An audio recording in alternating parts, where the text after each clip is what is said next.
Hello children, now we are going to discuss Bio and Savart's law. In short we call it B&S law. Now this law is important for you, you should study properly, it's conceptual and comes in the exams also. Now in this chapter when we started we said that when current is flowing through a conductor is producing a magnetic field, right? But how much is the intensity of that magnetic field was given for the first time mathematically by two scientists, Biot and Savart. So we call it Bio and Savart's law. Clear? Now let's understand what exactly is Bio-Savart's law. Imagine here we have a current carrying wire. Right? It's a long straight wire. Right? We consider a small part of this wire DL. Is called current element, just like in electrostatics where charge element, a small part of current carrying wire is called current element, right? We know from Oersted experiment and other discussions that whenever current will pass through this wire it will produce a magnetic field, right? Consider a small part of this wire AB. We have deliberately shown it bent so that you can clearly identify what is that current element. A small part of this wire is very long, yes, but may not be very long, even if it's short it will produce magnetic field. Now I want to calculate magnetic field at a point P here due to this small current element DL. Now why we are saying small?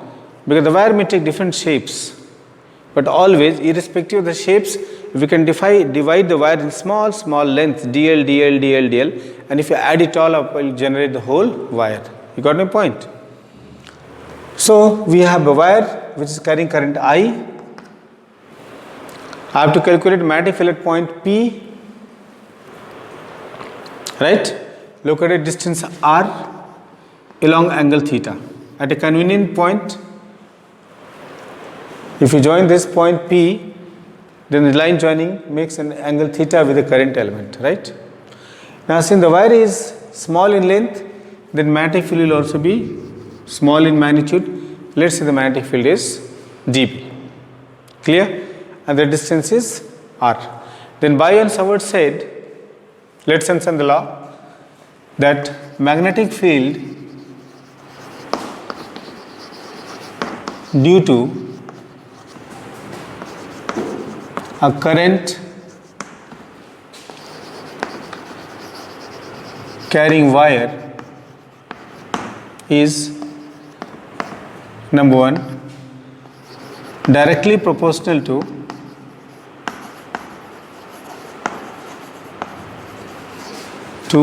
current. Directly proportional to current. If I put it mathematically, then I'll say dB is directly proportional to I. First statement means more the current, more the magnetic field. Okay, children? Number two, directly proportional to length. Which length? DL. So dB is directly proportional to DL. Number three, directly proportional to sin theta.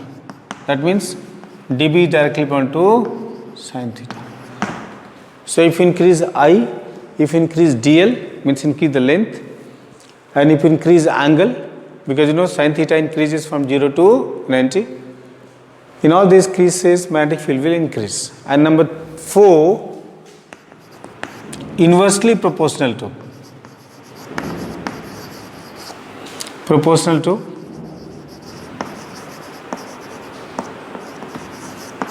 R square. So how will you write this? dB is inversely proportional to R square. So dB is directly to I, DL, sin theta and R square. If I combine all this, then dB is directly to I, DL, sin theta by R square. Now this inversely proportional to R square is a very famous context in physics. This is called inverse square law. We have done in law of gravitation also. Then it in Coulomb's law. We are doing it here, right? So if we combine all this, then we get I dl sin theta upon r square. Then dB becomes equal to mu 0 upon 4 pi I dl sin theta by r square, and we get very important mathematical formula out here. You can clearly see that if I, dl and r cannot be changed, then dv will depend upon the value of theta. If I take any point here on the wire, then theta will be how much here? 0, and then the magnetic will be 0. And if I take theta is equal to 90 degree, like suppose this is wire dl, right, and point P is here, is on the wire, then how much is theta? 0. So we have special cases. If theta is equal to 0, if we take any point on the wire, like I said, then theta will be how much? 0. In this case, magnetic field will be minimum. Sin 0 is equal to how much, children? 0. In this case, dB will be minimum, and that will be how much? 0. However, suppose this is the wire and the point is here. This angle is how much? 90. So we say if theta is equal to 90 degree, if theta equals how much? 90 degree, and sin 90 is 1, then magnetic field will be maximum, children, dB max, and that will be IDL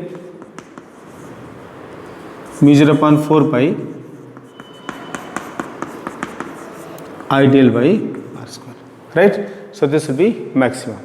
So we can understand the first discussion is very interesting, that if we take any point on the wire itself, then there will be no magnetic field due to the wire. Now here we come across another constant, mu 0 upon 4 pi. Actually, I can compare this with electric field. Electric field, if you remember, we did 1 by 4 pi epsilon 0 q by r square. And magnetic field dB is how much here? Suppose I say d, then I write this as dq, right? You got mu 0 upon 4 pi IDL sin theta by r square. So just like we have a charged element here, we have current element, right? These are analogous. R is there. That means we say for moving charges, mu 0 upon 4 pi is analogous to what? 1 upon 4 pi epsilon 0, and this analogy you need to remember.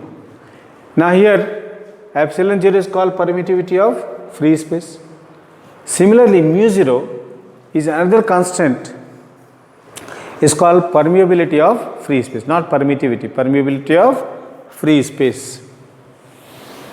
Let's say this. Mu naught is called permeability of free space, and its value is 4 pi into 10 power minus 7. How much the value of mu naught? 4 pi into 10 power minus 7. Okay, that is Tesla per ampere. Keep in mind, mu naught is 4 pi into 10 power minus 7, and its universal constant is called permeability of free space. Now children, will be seeing applications of Biot-Savart's law. Alright children, we are going to see the applications of Biot-Savart's law, which are very important for you. First application, magnetic field with a straight wire, right? Let's see here. We have a straight wire. Clear? I want to estimate magnetic field here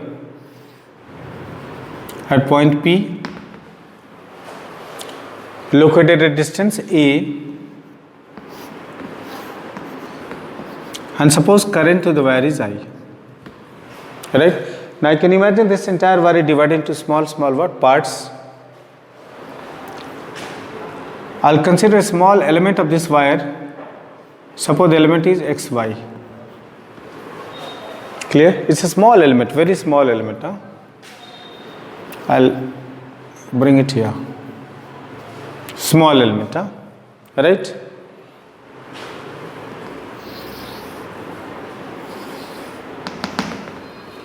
And now suppose this element is located at distance what? P, a distance r from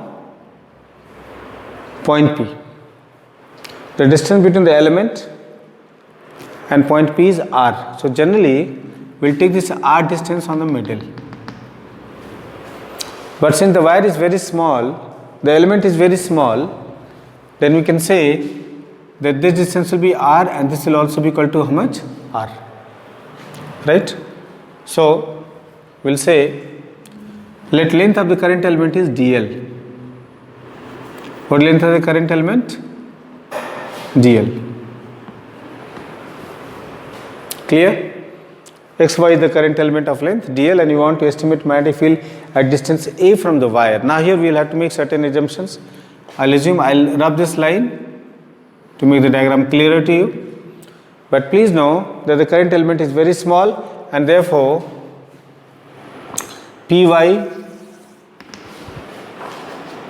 Px will be equal to Py, and each will be nearly equal to r. This will also be nearly equal, not exactly equal. Right? Now we'll do some construction. From point x here, we'll draw a perpendicular here, z, xz. This angle is how much? 90 degree. And this angle is theta. Children, this angle, I'll mark this 90 degree this side. This angle is theta. Make sure the diagram is properly understood by you. Here we have xz is perpendicular to py. And then we'll assume, you see this wire, we are considering one segment here. I'll say this is O. I'll say this segment OX of the wire is subtending what angle here? Phi. And this angle is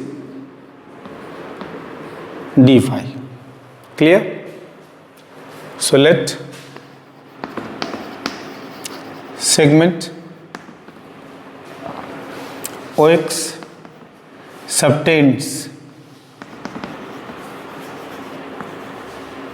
angle phi, and dl is subtending what angle, children? D phi. Remember, phi and d phi both are variable angles, because actually you want to calculate magnetic field to the entire wire. So entire wire can be divided into two parts. Study carefully. Suppose I say this point is O1 and this point is O2. I can divide this wire into how many parts? Two parts. One is OO1 and the other is OO2, and accordingly this phi will also vary for the entire wire. So for the entire wire, phi will change and d phi will also change. We'll assume that the magnetic field to length dl here is dB. Clear? If I use right hand rule, then on the right you can see magnetic field is inside. So this field is given by cross, is going into the plane along negative normal. You know the sign convention, na? If it is inside, we denote it by cross. Cross means this field is inside negative normal and this is outside. We have already done in Gauss theorem, if you remember. Inside normal is cross and outside normal is denoted by dot cross notation. Anyway, so let's segment OX subtends angle phi, and magnetic field is dB. So I can write using B and S law. What we can write, children? dB equals to mu naught by 4 pi IDL sin theta by r square. Clear? Now I'll be calculating dl sin theta by r square. Actually I have to transform r in terms of a, because r is not given to us. R is a random variable you have taken, right? Now we go to triangle. In triangle XZY,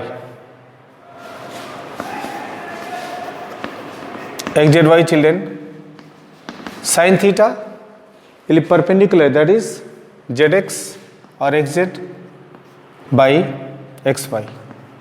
So this is XZ by what? DL. So from here we get an important relation, cross multiplying dl sin theta is equal to x into z. I got dl sin theta is equal to x into z. Now again in triangle XPZ, if you look at triangle XPZ, this d theta is very small. So for the small angle d phi, for small angle tan is same as theta. So d phi will be xz by xp. And you have said that xp will be nearly equal to r. So it will be xz by r. Right? And from here we get xz is equal to r d phi. So we got very interesting result, children. Here we got xz is equal to dl sin theta and xz is equal to r d phi. So from 2 and 3,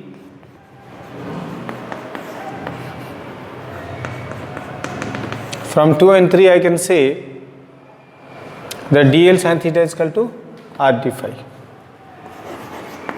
dl sin theta is equal to r d phi. So this is an important result we got. dl sin theta is equal to r d phi. Now I'll put this result in equation 1 because I have to transform r and theta in terms of a and phi. Yes. So here we have putting dl sin theta is equal to r d phi in which equation? In equation 1. Keep following the equation 1 by 1 as I am doing. I will put the value here. dl sin theta is equal to r d phi. So dB will be equal to mu naught by 4 pi I r d phi by r square. We can cancel out this r and r from here, and then we come across mu naught I by 4 pi d phi by r. I'll say this is equation 5. So I got the value of d phi is equal to mu naught I by 4 pi into d phi by r. Now I'm going to eliminate r. I'll be transforming r in terms of a. So I'll go to triangle in triangle POX. If you use cos phi is equal to base by hypotenuse r. So r is equal to how much? A by cos phi. So I got the value of r in terms of a and cos phi. I'll put this in equation 5. Therefore, from equation 5, I get dB equals to, children, mu naught I by 4 pi d phi by a divided by cos phi. Now this cos phi will go where? In numerator, and then we get mu naught I cos phi d phi divided by 4 pi a. So we got a very interesting result here.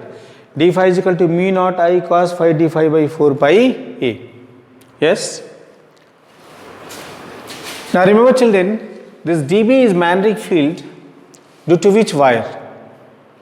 Small current element dl, but I need to calculate due to what? Entire wire. So let's see how the entire wire will look like. Let's see a diminished view of this.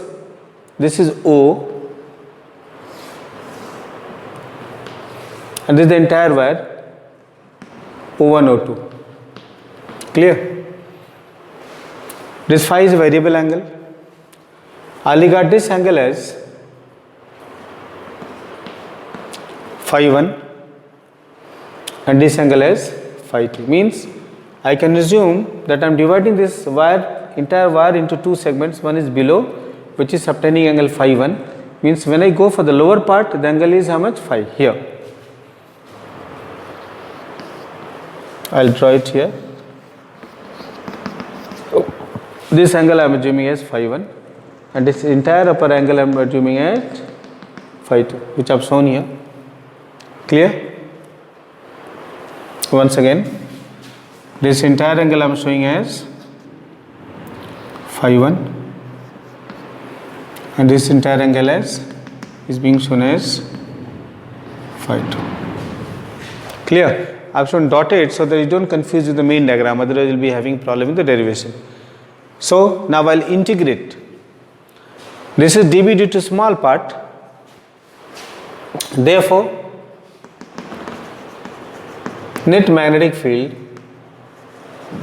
will integrate dB, minimum value will be 0, maximum will be B is equal to mu naught I by 4 pi A cos phi d phi. If I regard angle above as positive, that is phi 2 as positive, then angle below will be taken as negative.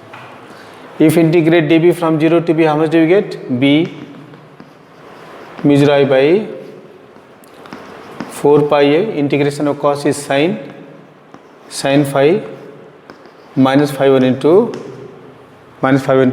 plus phi 2.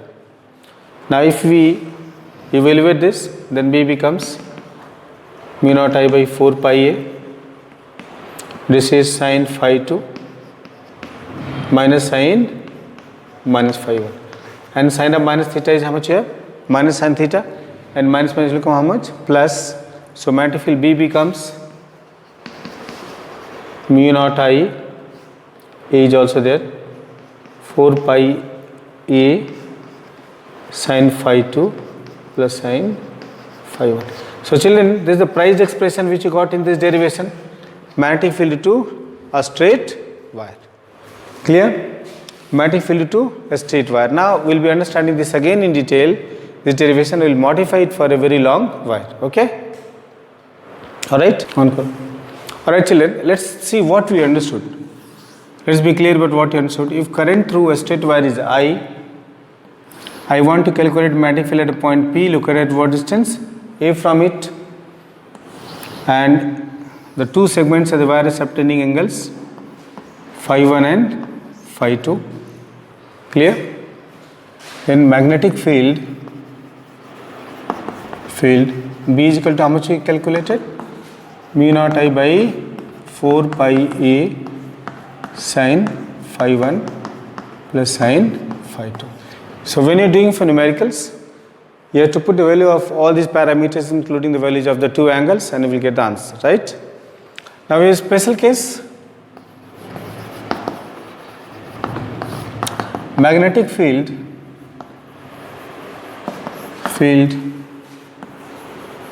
due to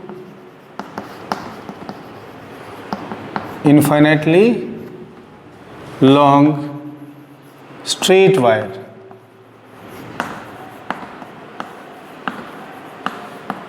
Magnetic field due to infinitely long straight wire. Now let's see a situation when this wire gets infinitely long. Infinitely long means if you divide infinity by 2 again you get what? Infinity. Infinity means very long. Suppose this wire this side extends, then this angle will also go on increasing, right? So in case of infinite wire, you can see that phi 2 will become nearly 90 degree. Similarly, phi 1 will become 90 degree.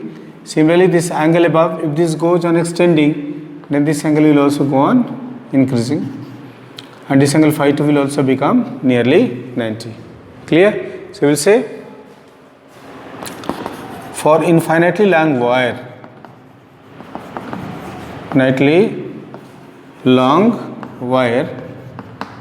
phi 1 and phi 2 both will tend to how much? 90 degree. Phi 1 and phi 2 both will become nearly 90 degree. Therefore, magnetic field due to infinitely long wire will be mu naught I upon 4 pi A sin 90 plus sin 90. If you come across a problem where the wire is infinitely long, you can directly use this formula. Sin 90 is 1, right? So 1 plus 1 is how much? 2.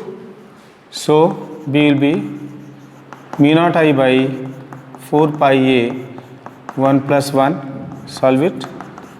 Mu naught I by 4 pi A into 2, and here we get B equals to mu naught I by 2 pi A. So if you have a wire which is infinitely long, length is not known, very long wire, long straight wire, then this is the formula that we can use. Clear? So you understood that when the wire is infinitely long, then phi 1 and phi 2 both will become nearly 90. Okay? Alright? Let's see an application of magnetic field to a straight current carrying wire. I have a square having each side of length L. And I have to calculate magnetic field at the center. Current through each length of the wire is how much? I. There are 4 wires, PQ, QR, RS and SP, right? If I use right hand rule, then PQ will have a current magnetic field which is inside, you can see. QR will have a magnetic field which is also inside. RS has a magnetic field which is inside. And PS has a magnetic field which is inside. That means at the center of the square, all the 4 fields are directed where? Inside, right? So what I'll do is, you can see that the distance between the center of the wire and the center of the square is what? Same. No? This is a point of intersection of diagonals. If it is a square.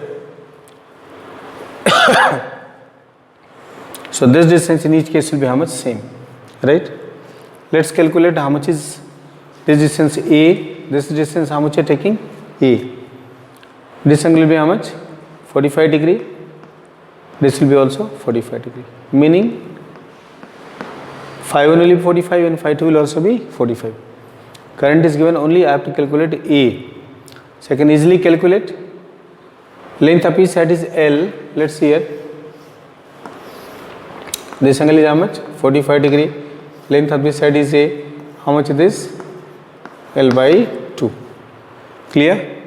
So cos 45 will be perpendicular. A tan you take. Here we can take what? Tan also. This is 90 degree. This is L by 2. So tan 45 is equal to L by 2 divided by A. Tan 45 is 1. So A will be how much here? L by 2. A will be equal to L by 2. This much, right?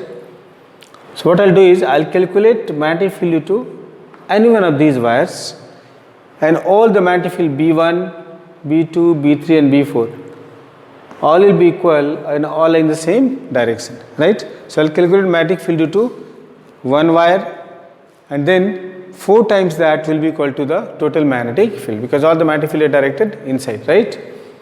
So field due to, suppose I say PQ, B1 will be mu 0 by 4 pi A sin phi 1 plus sin phi 2. Clear? Let's put in the value. Mu 0 I by 4 pi A is how much? L by 2 sin 45 plus sin 45, because you can see from construction that each segment will be subtending what angle? 45 degree. This is 2, so mu 0 I by 2 pi L sin 45 plus sin 45 will be 1 by root 2 into 2, 1 by root 2 plus 1 by root 2, so 2 by root 2, right? So it becomes mu naught I by 2 and 2 will cancel out, root 2 pi L. So this is, children, magnetic field to one wire. And how many wires are there? 4, and the magnetic fields are being added up. Therefore, net magnetic field is B equals to how much? 4 times B1. So 4 into mu naught I by root 2 pi L cancel out. So 2 root 2 mu naught I by pi into L. So this is the total magnetic field. So we'll be practicing many such similar sums. So the basic idea is to identify what is A, what is phi 1 and phi 2, and then you can easily solve the problem. Okay, thank you very much.